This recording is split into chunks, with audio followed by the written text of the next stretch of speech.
이는 하나님의 말씀이 우리를 어떻게 그분의 백성으로 만들어가는지 보기 위해 이 자리에 모인 말씀 공동체입니다. 우리 모두 이 사실을 기억합시다. 하나님이 여러분 모두와 함께 하시기를. 함께 하시기를. 아멘.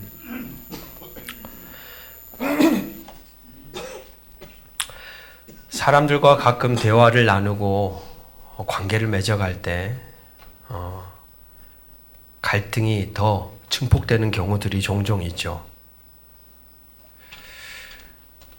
그 중에 중요한 원인 중에 하나가 바로 맥락에서 벗어나 버리는 것이라고 저는 생각이 듭니다. 맥락에서 벗어난다. 한참 한 주제를 가지고 대화를 나누다가 거기에 한 가지에 자기 마음이 딱 꽂히는 단어가 딱 나오면 원래의 맥락에서 벗어나 거기에 집중해서 이제 다른 쪽으로 불이 옮겨붙는 경우죠. 저에게도 그런 경험이 종종 있습니다. 여러분은 어떠실까요? 사람들과 관계 맺을 때에도 그게 참 중요하듯이 오늘 우리가 읽어가는 이 성경을 읽어갈 때에도 바로 중요한 것이 흐름입니다. 흐름. 맥락.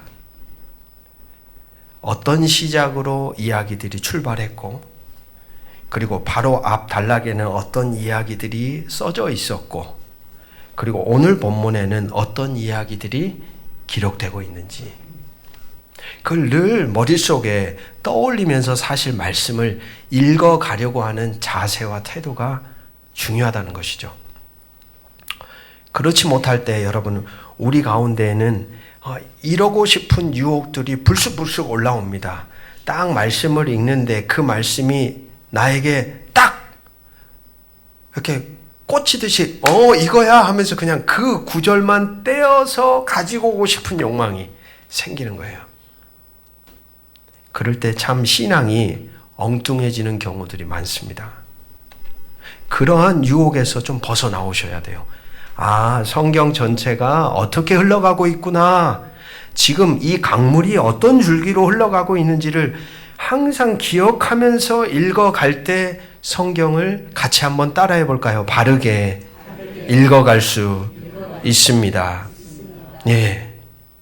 분명 하나님 말씀이라는 재료를 사용했지만 그 결과는 전혀 하나님과 상관없는 뜻을 품고 하나님과 전혀 상관없는 일들을 행하는 사람들이 오늘 이 시대에도 참으로 많습니다. 그래서 주님은 말씀하신 것이 아니었을까요? 사람은 떡으로만 살 것이 아니라 하나님의 입으로부터 나오는 우리 같이 한번 선포합시다. 모든 말씀으로 살 것이라. 여기에 강조점이 어디에 있을까요? 모든이에요. 말씀으로 사는 게 아니라 모든이라는 다 필요한 거예요. 우리의 눈에 보고 듣고 느끼기에 이거다 싶은 것만 이렇게 본능적으로 담아내고 싶은 이 욕망에서 벗어나서 하나님이 우리에게 필요하다고 주신 것은 모든 말씀입니다.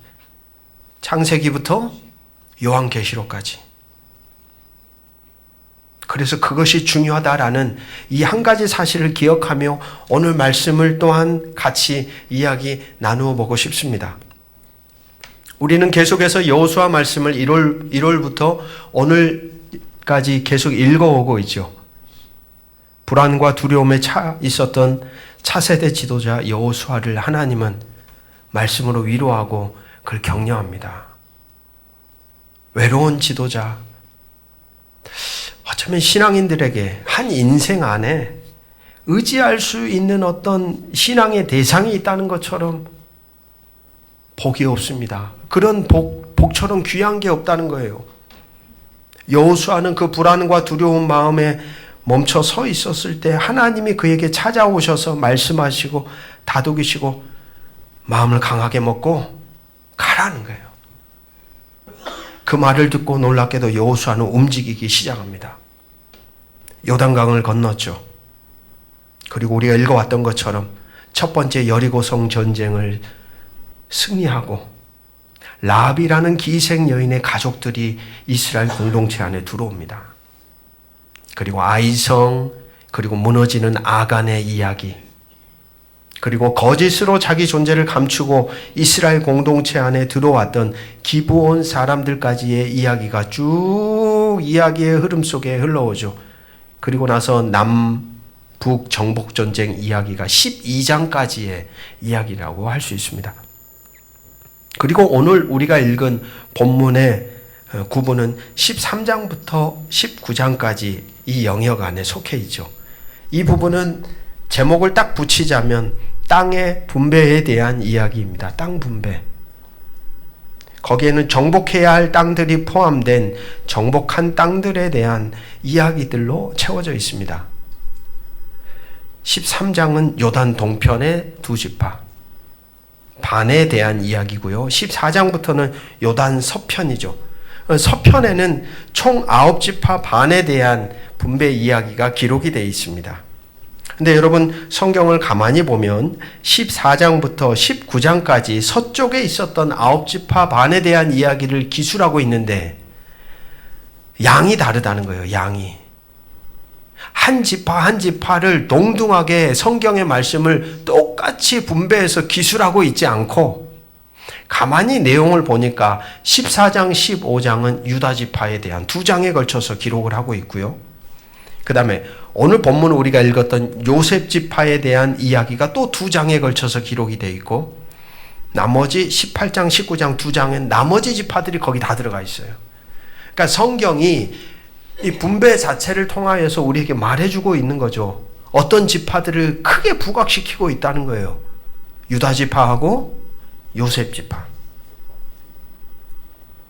그만큼 이들 지파가 이스라엘의 역사 속에서 중요한 지파였다라는 것을 성경은 우리에게 말해줍니다. 아니나 다를까 이스라엘의 역사가 쭉 흘러가면서 우리는 이스라엘이라는 나라의 변천사를 알고 있습니다. 처음에는 한 민족이었던 이 나라가 반으로 두동강이 나죠. 그래서 밑에는 어느 지파가? 유다 지파가 나라를 세우게 되고 위에는 바로 요셉 지파인 에브라임과 므낫세 지파가 핵심 세력이 돼서 북이스라엘이라는 나라를 만들어가는 이야기가 이어집니다.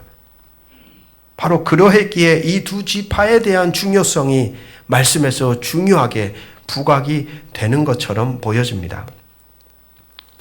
자, 여러분 가끔 우리가 살아가는 일상과 삶의 자리, 세상이 돌아가는 것을 보면 특권이 있는 이들이 자신이 가진 특권에만 집중한 나머지 자기가 해야 될 역할과 책임을 다하지 않는 경우들을 종종 봅니다. 그러니까 특권에만 마음이 있는 사람들이 있죠. 그걸 누리는 데에만 마음이 있지 자기를 부르신 어떤 거룩한 부름, 소명에 대해서는 전혀 응답하지 않는 사람들을 우리는 만나게 되죠. 오늘 우리가 읽었던 성경 본문에 나와 있는 이야기, 바로 그 이야기가 어쩌면 그런 이야기로 저에게는 읽혀집니다. 14장부터 17장까지의 핵심 키워드를 저는 요구라는 단어로 잡아보았습니다. 요구하는 사람들. 요구하는 사람들. 먼저 유다 지파를 떠올려 보지요. 유다 지파에서 당연 그 지파 땅 분배 이야기의 핵심이 되는 사람은 갈렙입니다. 갈렙. 14장 5절 6절 말씀 우리 같이 한번 화면을 보시면서 읽어보겠습니다. 14장 5절 6절 시작. 이스라엘 자손이 여호와께서 모세에게 명령하신 것과 같이 행하여 그 땅을 나누었더라. 예, 여기까지. 이스라엘 모든 지파를 딱 모아놓고 여호수아가 땅 분배를 쭉 다 한 겁니다. 그리고 나서 그 다음 말씀이죠. 그때에 같이 읽겠습니다. 시작. 그때에 유다 자손이 길갈에 있는 여호수아에게 나오고 그니스 사람 여분네의 아들 갈렙이 여호수아에게 말하되 여호와께서 가데스 바네아에 나와 당신에게 대하여 하나님의 사람 모세에게 이르신 일을 당신이 아시는 바라. 저는 5절, 6절 그리고 그 다음에 이어지는 이 갈렙의 이야기 어쩌면 이 장면이 갈렙이라는 사람에게 있어서 가장 멋진 장면이라고, 명장면인 거예요. 여러분 보십시오. 모든 지파에게 땅 분배가 끝났어요. 그리고 나자, 다 분배가 되고 나자 갈렙이 여호수아에게 찾아온 거예요. 그리고 나서 나에게 저 땅을 주십시오. 여러분, 이 갈렙은 어떤 사람입니까? 출애굽 1세대의 유일한 생존자가 바로 갈렙하고 여호수아의 두 사람. 지금 이 사람들은 다 2세대 사람들이에요. 광야에서 다 죽었어요. 남아있는 생존자라고 하면 갈렙하고 여호수아는 어떻게 보면 살아있는 전설과 같은 사람들이에요. 나이도 찼고 산전수전 다 겪었고, 어떻게 보면 산 증인으로서 살아있는 신앙의 전설과 같은 존재인데, 그러나 이러한 행동 속에서 우리는 보게 됩니다. 절대로 자신이 행했던 일, 자신이 행했던 업적, 자신이 과거의 흔적으로 인해 무언가의 특혜를 누리고 싶은 마음이 갈렙에게는 전혀 없어요. 그걸로 인해 어떤 득을 보려고 한다든지, 그로 인해 사람들에게 인정을 받으려고 하는 마음이 갈렙에게는 없다는 거예요. 여러분, 말하려고 한다면 얼마나 많은 이야기들을 줄줄이 이야기할 수 있을까요? 얼마나 많은 것들을 내세울 수 있었을까요? 그러나 갈렙을 보십시오. 그때에라는 단어가 제 눈에 들어오는 이유입니다. 땅 분배가 다 끝나고 그 뒤에, 땅 분배가 시작되기도 전에 가장 노른자 땅을 갈렙이 뭐 하고 싶었어요? 나 저 땅 주라. 나 할 만큼 다 했다. 내가 그동안 해왔던 일도 너희들이 다 알지 않냐? 요구할 수도 있는데, 아니, 순서가 그때에라는 단어가 제 눈에 들어온 이유가 그것입니다. 모든 지파의 땅이 분배되기까지 갈렙은 침묵합니다. 얼마나 멋진 명장면이에요. 진짜 어른 같은, 진짜 신앙의 성숙함이 녹아있는, 신앙의 연수 따라서 그의 존재 자체도 어쩌면 더 위에 있는 게 아니라 더 밑으로 내려가고 있다는 거예요. 여러분, 우리가 속해 있는 이 신앙의 공동체에 이런 존재의 흔적들이 저도 여러분에게도 만들어져 가기를 주의 이름으로 축복합니다. 얼마나 아름다워요. 얼마나. 더 아름다운 장면은 이 갈렙이라는 사람이 더 위대해 보이는 이유는 그 다음 단락에 있습니다. 그가 요구했던 땅이 어떤 땅이었는가? 제가 오늘 여기 설교 준비 이제 본문 읽어가면서 하고 있는데 딸이 제 방에 들어왔어요. 그래서 이제 심심해서 물어봤죠. 다민아, 갈렙이 누군지 알아? 했더니 초등학교 4학년이죠. 오늘 설교 시간에 전도사님이 설교를 해줬다고. 그래? 어떤 사람인데? 근데 40년 전에 그 12지파 정탐꾼으로 갔다가 그 땅 이렇게 아무튼 그런 이야기 있어가지고 지금 85세가 됐는데 그 땅을 정복했대? 여러분, 아이들에게 이야기가 중요합니다. 인생에 있어서도 어떤 이야기가 그 아이들의 마음과 생각 안에 채워져 있는지가 중요하죠. 가정 안에서의 일어나는 이야기가 어떻게 새겨지는지, 그들이 보는 책이 어떤 책으로 이야기가 채워져 있느냐에 따라 여러분, 인생의 구비구비마다 그들이 살아갈 힘과 용기와 그 의지가 바로 그 이야기로부터 출발하는 거예요. 성경을 읽어가고자 하는 이유가 오늘 우리에게도 거기에 있는 거죠. 거대한 성경의 이야기 가운데 내 존재를 올려 세우는 거.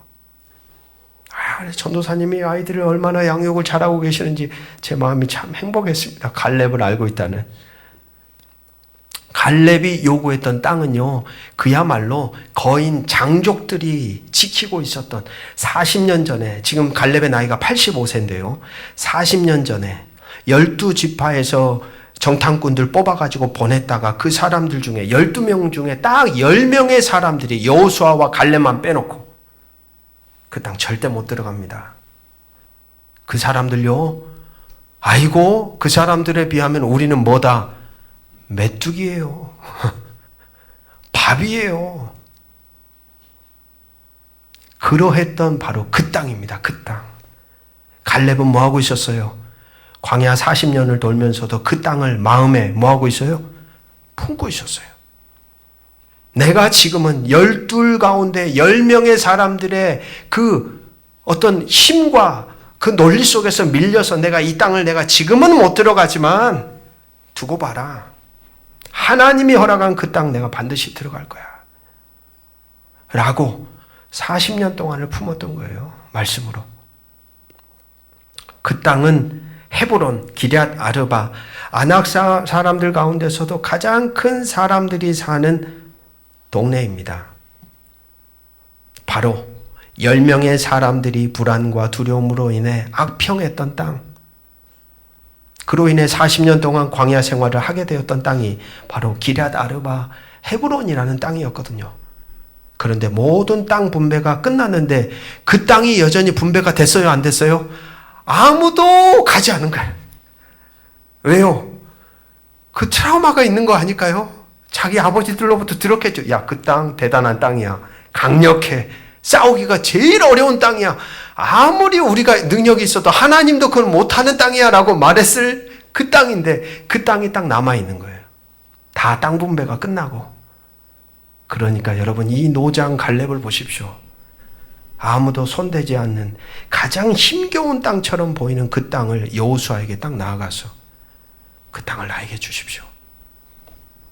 그 산지를 나에게 달라고 요청하는 이 갈렙의 배짱이에요. 배짱. 아, 멋지다라는 거예요.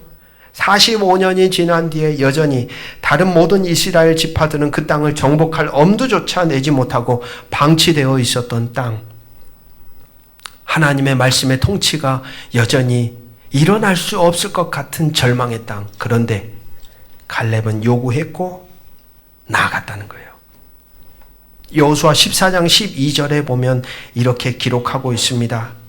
그 성읍들은 크고 견고할지라도 같이 한번 고백해 봅시다. 여호와께서 나와 함께 하시면, 할렐루야. 여호와께서 나와 함께 하시면 내가 여호와께서 말씀하신 대로 그들을 뭐 하겠습니다? 쫓아내리다. 다른 어떤 게 권세가 아니라 하나님이 함께 하심을 내가 인식하고 깨닫고 나와 동행하고 있다라는 인식 자체가 우리의 삶의 능력이요 권세입니다. 갈렙은 40년 동안 광야 생활을 하면서 헛되게 돌지 않았어요. 40년을 돌면서도 그의 인생 속에 함께 하시는 하나님에 대한 친밀함이 더 강력한 거예요. 눈앞에 서 있는 이 땅을 보면서 그는 더 용기 내어서 결단한 거예요. 하나님이 함께 하셨으니까. 말씀은 갈렙의 행동의 결과를 14장 14절에서 이렇게 기록하고 있습니다. 그가 이스라엘의 하나님 여호와를 온전히 쫓았습니다. 여러분, 우리의 신앙의 흔적이 이렇게 빚어져 간다면 얼마나 좋을까 싶습니다. 하나님이 정복하고 하나님이 보게 하신 땅, 어쩌면 우리의 내면의 땅, 우리의 내면 안에도 그런 영역들이 많잖아요. 여전히 이건 안 바뀌는 거야. 이건 어쩔 수 없어라고 매번 넘어지고 매번 실패하고, 이건 안 되는 거야. 치부해가지고 거기는 아예 하나님이 통치할 수 없는 영역인 것처럼, 기럇 아르바처럼, 헤브론처럼 그냥 우리가 덮어놓고 있는 영역들이 있지 않으세요? 어쩌면 이런 요구가 우리에게 필요한 거죠. 하나님이 나와 함께 하시면 그 불모지 같은 땅도, 그 불모지 같은 내 인생의 영역도, 생각도, 내 존재 흔적도 하나님과 함께라면 같이 한번 선포해 봅시다. 변할 수 있습니다. 할렐루야. 온전한 하나님의 나라를 만들어가는 일들이, 하나님의 부름이 바로 거기에 있다는 거예요. 두 번째 요구가 나옵니다. 그리고 나서 말씀을 쭉 읽어가다 보니까 또 만나게 되는 또 다른 요구를 하는 사람들을 하나 또 만납니다. 그것은 바로 므낫세 지파의 슬로보앗의 딸들입니다. 이 슬로보앗은 어떤 가정이냐? 아들이 없어요. 딸만 5. 근데 당시 이스라엘의 제도가 어떤 제도였냐? 여자분들 기분 나빠하지 마십시오. 그 당시에는 그러했던 거예요. 아들이 없으면 땅이, 기업이 전달이 안 되는 거예요. 이 딸들이 가만히 있지 않았어요. 대단한 거죠. 여러분, 구약시대의 여인들의 사회적 지위나 그들의 존재는요, 소유물의 개념입니다. 출산의 도구, 노동력의 도구, 소유물이에요. 돈을 주고 팔았단 말입니다. 그런데 이 여인들이 하나님의 공의와 정의를 신뢰했던 것 같습니다. 이건 옳은 게 아니잖아, 이건. 우리가 믿는 하나님은 이런 분이 아니잖아. 모세 앞에 가가지고 당시의 제도보다 우위에 두고 믿었던 하나님을 그들은 고백하며 우리에게도 땅을 주십시오. 이런 불합리한 제도가 어디 있습니까? 라고 요청했다라는 거죠. 당시 여인의 사회적 지위를 고려할 때 이것은 당연히 말할 수 있는, 당연히 요구할 수 있는 상황이 전혀 아니었습니다. 가만히 이 여인들이 이스라엘 공동체 지도자들 앞에 섰다는 것은 뭘 걸고 섰을까요? 생명을 걸고 섰어요. 자칫하면 그냥 죽는 거거든요. 목숨을 담보로 하면서 섰던 거예요. 놀랍게도 이 여인들의 자신의 생명을 담보로 하는 행동을 통하여 그 다음부터 제도적 장치에 변화가 일어나기 시작한 거예요. 그러했던 이 슬로보와 딸들의 이 끈기, 어쩌면 갈렙과도 비슷한 마음이죠. 용기, 결단, 제도와 사회적 관습과 상황에 묶이지 않으면서 하나님의 말씀을 신뢰하며 하나님의 뜻을 구하며 용기 있게 서 있었던 이들의 요구가 눈에 딱 들어옵니다. 그리고 마지막입니다. 오늘 본문에 등장했던 요셉 자손들입니다. 여러분 14절 우리 같이 한번 읽어보겠습니다. 오늘 본문 14절 시작. 요셉 자손이 여호수아에게 말하여 이르되 여호와께서 지금까지 내게 복을 주심으로 내가 큰 민족이 되었거늘 당신이 나의 기업을 위하여 한 제비 한 분깃으로만 내게 주심은 어찌함이니까 하니. 성경을 읽을 때 어려운 게 뉘앙스 같아요. 이게 지금 어떤 분위기지? 이게 파악하기가 어려울 때가 종종 있죠. 근데 지금 이 분위기는 어떤 분위기냐? 하나님이 좋은 선조 누구 때문에? 요셉 때문에. 요셉에게는 2 아들이 있었습니다. 에브라임과 므낫세예요. 지금 요셉 자손이라는 말은 에브라임과 므낫세 지파 2 지파가 다 와서 요청을 하는 겁니다. 불평불만을 쏟아내는 거예요. 하나님이 우리에게 복을 주셨다. 하나님 이 선조들 때문에 덕을 본 사람들 아니에요, 이 사람들이. 그래서 큰 민족이 되었다. 거기까지는 좋다 이거예요. 그런데 그렇게 세력이 하나님이 주신 복으로 커진 사람들이 하나의 제비만 뽑게 한 것에 불평을 쏟아내고 있습니다. 아마도 요셉 지파라고 기록한 것으로 이들은 에브라임, 므낫세 이 2 지파를 지칭하는 말인데 2 지파인데 하나만 뽑은 것 같습니다. 그래서 자신들의 세력에 비해 땅이 너무 작다는 거죠. 여러분, 말씀을 준비하다 보니까 이 사람들은 다른 지파들이 선뜻 얘기하지 못하는 요구를 어쩌면 이들은 이렇게 당당하게 하지? 라는 질문이 제 안에 들었어요. 그러다가 여호수아라는 사람이 속한 지파가 눈에 딱 들어왔습니다. 여러분, 여호수아가 무슨 지파였을까요? 에브라임 지파예요. 지금 이 요셉 지파 안에 누가 있어요? 에브라임과 므낫세. 그러니까 이스라엘 전체의 지도자가 누구예요? 여호수아. 여호수아는 에브라임 지파. 근데 이 불평불만을 쏟아내는 사람들은 또 누구예요? 에브라임 지파. 아마 그들은 이런 생각을 하지 않았을까요? 같은 지역 출신이네. 같은 피가 흐르고 있네. 같은 동네 사람이네. 하면서 자연스럽게 이 정도 요구는 무리가 되지 않겠지. 당연히 받아주겠지. 라고 하며 특권의식으로 요구했던 것처럼 보여진다는 거죠. 세력도 있고 그렇게 많은 복을 받은 이 사람들의 요구에도 여러분 보십시오. 여호수아라는 지도자는 흔들리지 않습니다. 중요한 것 같아요. 이 대목이.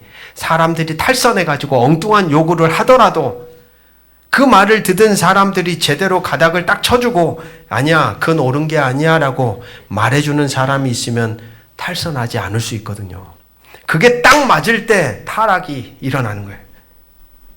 여호수아는 그걸 딱 단칼에 잘라냅니다. 15절 말씀. 여호수아가 그들에게 이르되 내가 큰 민족이 되므로 에브라임 산지가 내게 너무 좁을진데 같이 한번 고백해 봅시다. 올라가서 스스로 개척해라. 뭔 말이에요? 야, 말도 안 되는 소리 한다 너네들. 그렇게 큰 복을 조상 덕분에 받아놓고 지금 고작 한다는 소리가 특권의식을 주장해? 그건 말이 안 되는 거야. 하나님이 원하는 것은 특권의식으로 그걸 누리는 사람들을 원하는 게 아니라 그에 맞는 순종과 마땅한 행해야 될 책임을 원하는 거야 라고 흔들린 이들을 딱 잡아주는 거예요. 여호수아의 권면에도 요셉 지파는 여전히 이유가 많습니다. 16절 말씀입니다. 요셉 자손이 이르되 그 산지는 우리에게 넉넉하지 못하고 골짜기 땅에 거주하는 모든 가나안 족속에게는 베스안과 그 마을들에 거주하는 자이든지 이스라엘 골짜기에 거주하는 자이든지 다 철병거가 있나이다. 제가 왜 유다지파 갈렙부터 이 본문까지 읽었는지 이해가 되십니까? 갈렙은 어떤 사람이에요? 그 거친 땅을 달라고 요구했던 정말 충신입니다. 하나님을 전적으로 신뢰했던 사람이었죠. 그러나 이 요셉 지파, 에브라임 문합세 이들의 요구를 들어보십시오. 이들은 결이 달라요. 특권의식을 누리려고 하는 데만 자기의 삶에 초점이 있었다는 거예요. 사랑하는 성도 여러분, 갈렙, 슬로보앗의 딸, 그리고 요셉 지파 이야기를 오늘 저는 여러분과 나누었습니다. 모두 다 같은 요구를 했지요. 뭔가를 요구했습니다. 그러나 각기 다른 믿음의 모습을 우리는 보았습니다. 갈렙의 요구는 믿음의 요구였습니다. 그는 하나님께서 약속하신 땅을 자신의 두려움을 넘어 믿음으로 요구했던 사람입니다. 그의 요구는 하나님을 향한 신뢰와 순종의 발걸음에서 출발했습니다. 그래서 그는 과감하게 고백했죠. 하나님이 함께 하시면 내가 그 땅을 정복하겠습니다. 슬로보앗의 딸들은 정의와 공의를 향한 요구였습니다. 가부장적 사회구조 속에서 하나님의 공의에 근거하여 자신의 권리를 요구했습니다. 그들은 자신들의 요구가 하나님의 뜻과 어긋나지 않음을 확신하며 목소리를 냈고 그로 인해 하나님의 공의와 정의는 그 이스라엘 공동체 가운데 더 풍성하게 자리하게 되었습니다.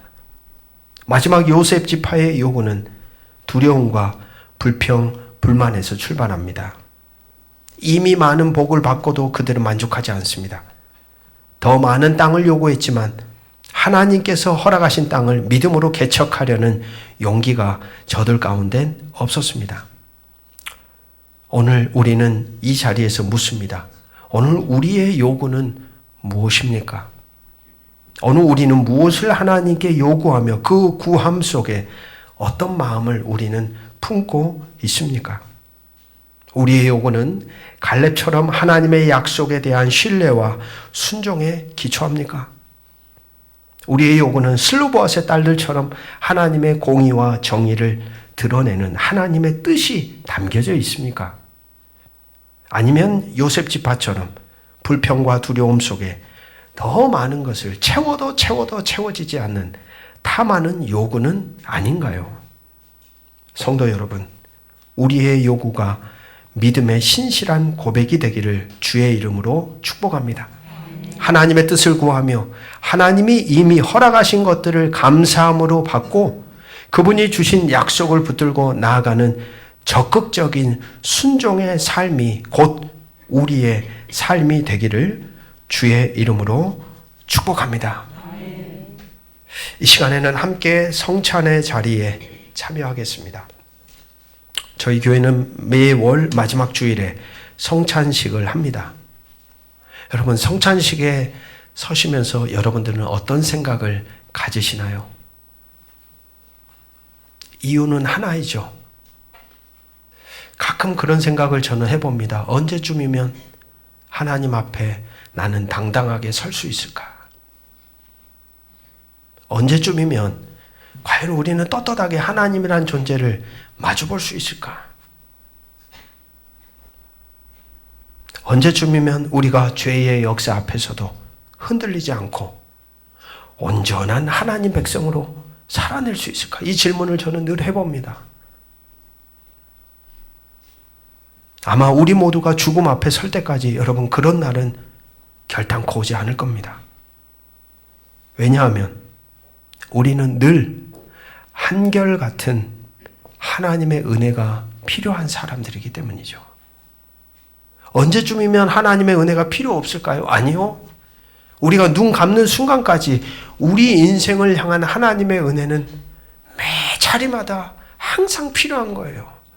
성찬을 행하는 이유가 거기에 있습니다. 하나님의 은총과 자비는 지금도 변함이 없다. 하나님의 은총과 자비는 나는 하나님의 한결같은 은혜로 사는 존재다라는 고백이 이 자리에 있는 거예요.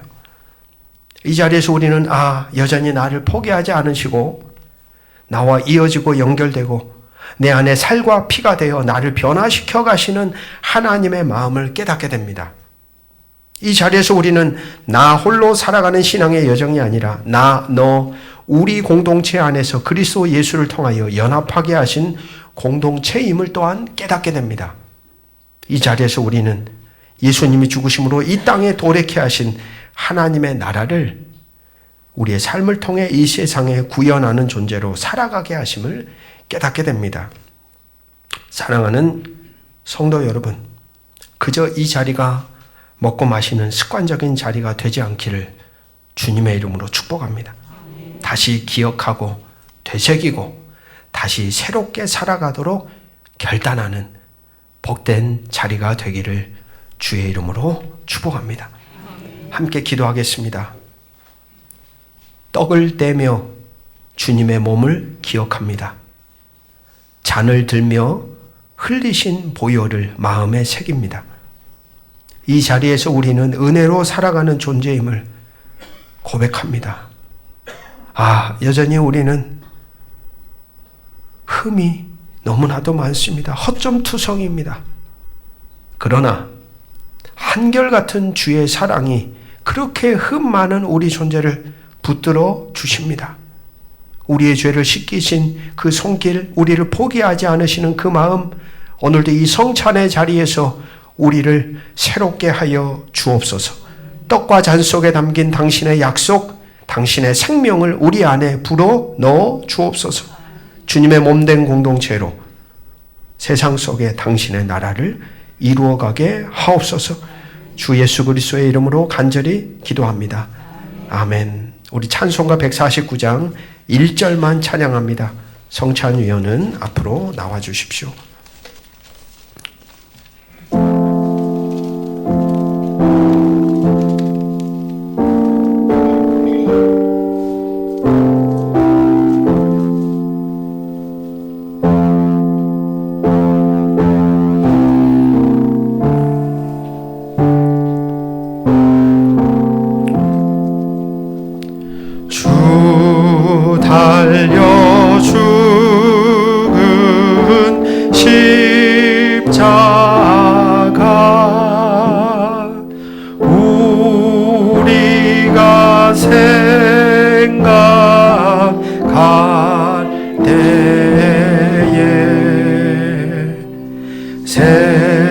세상에 속한 욕심을 헛된 줄 알고 버리네. 주님께서 잡히시던 밤 떡을 가지사 축사하시고 떼어 제자들에게 주시며 말씀하셨습니다. 받아 먹으라. 이것은 너희를 위하여 찢기는 나의 몸이니라. 너희를 위하여 찢기는 나의 몸이니라. 이를 행하여 나를 기념하라. 오늘 동일하게 이 떡을 나누며 주님의 흔적을 기억하고 우리의 삶이 주님의 몸된 교회의 지체로서 세상의 빛과 소금으로 거룩하게 창조되어져 가기를 간절히 소망합니다. 이 시간 주 예수를 나의 구주, 나의 하나님으로 고백하는 이들은 함께 자리에서 일어나셔서 분병에 참여하겠습니다.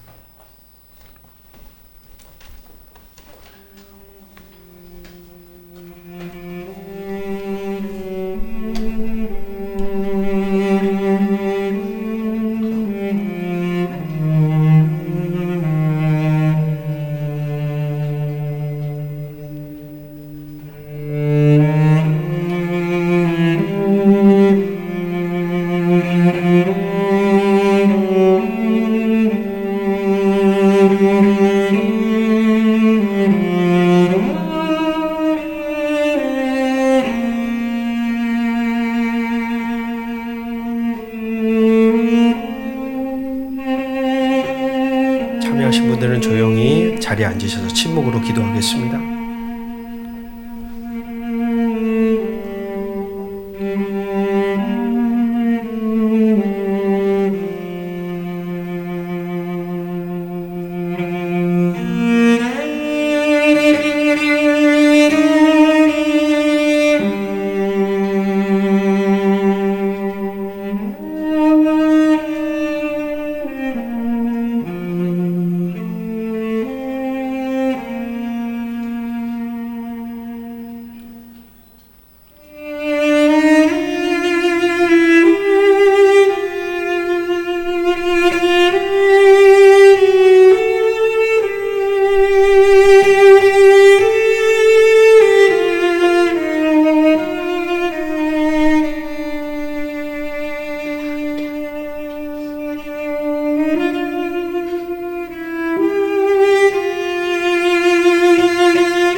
식후에 주님께서 잔을 가지시고 축사하신 후에 제자들에게 주시며 말씀하십니다.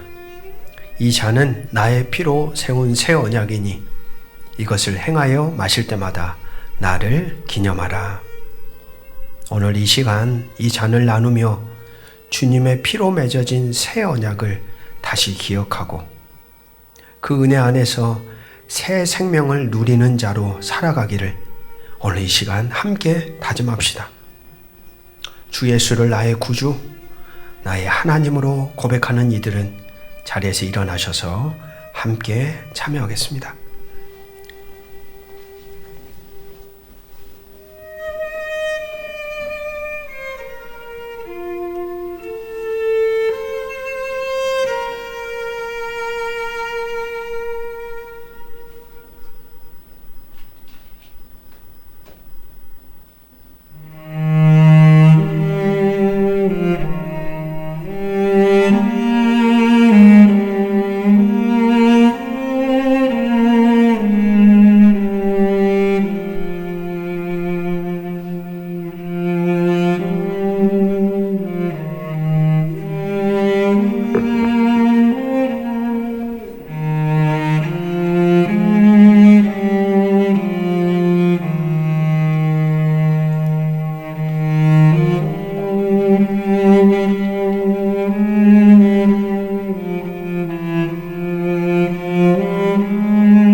같이 두 눈을 감고 침묵으로 잠시 머무르겠습니다.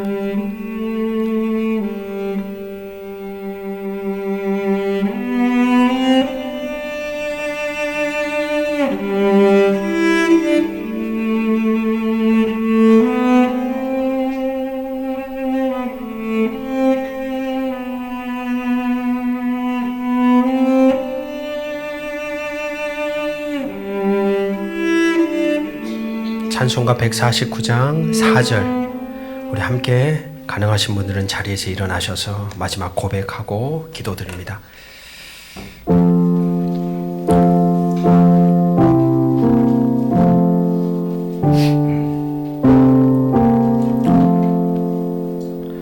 온 세상 만물 가져도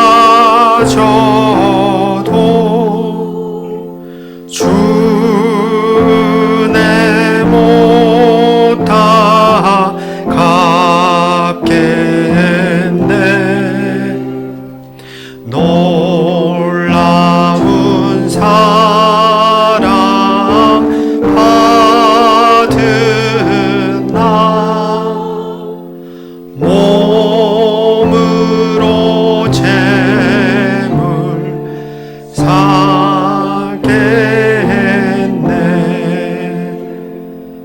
아멘.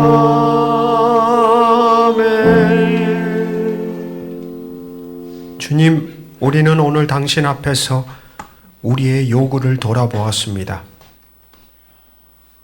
거룩한 책임이 없는 특혜를 바라는 마음으로, 때로는 두려움 속에 머물러 서는 믿음 없는 모습으로, 세상의 잣대로 분석하고 판단하며 불평하는 마음으로, 그러나 오늘 말씀 속에 갈렙처럼 믿음으로 담대히 산지를 요구하며 주님의 뜻을 이루고자 했던 삶을 보았습니다. 슬로보아 딸들처럼 작은 자의 목소리에도 귀 기울이시는 주님을 믿고 공의와 정의를 요구했던 용기를 배웠습니다. 그리고 요셉 자손의 요구 속에 우리의 나약함을 깨닫게 되었습니다. 주님, 우리는 성찬의 떡과 잔 앞에 섰습니다. 찢기신 당신의 몸과 흘리신 피가 우리의 연약함을 덮어 주옵소서. 여전히 한결같이 흐르는 당신의 은혜에 기대어 변하지 않는 것 같은 내 존재를 다시 말씀 위에, 말씀 안에, 말씀의 다스림 아래 살아가고자 결단하오니 주여 우리의 존재를 거룩한 존재로 창조하여 주옵소서. 주님, 이제 우리가 무엇을 요구하며 살아가야 하는지를 가르쳐 주옵소서. 나의 영광이 아니라, 나의 편함이 아니라, 내가 아니라 주님의 뜻을, 주님의 나라를, 주님이 드러내는 삶을 요구하며 살아가게 하옵소서. 떡과 잔으로 새롭게 하신 우리를 세상의 빛과 소금으로 보내소서. 주님의 은혜와 사랑이 우리의 삶을 통해 이 명절의 시간 드러나게 하시고 모든 영광이 주님께 드려지는 삶의 예배가 되게 하옵소서. 여호와는 내게 복을 주시고 너를 지키시기를 원하며 여호와는 그의 얼굴을 내게 비추사 은혜 베푸시기를 원하며 여호와는 그 얼굴을 내게로 향하여 드사 평강 주시기를 원하노라. 아멘.